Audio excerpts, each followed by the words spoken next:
Welcome to plants that are toxic to pets. Let's go. Lilies. Dangerous for cats, causing kidney failure. Poinsettias. Can cause drooling and vomiting. Oleander. Causing vomiting, diarrhea, abnormal heart function, and even death. Sago palm.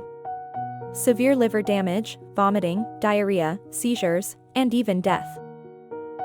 Azalea.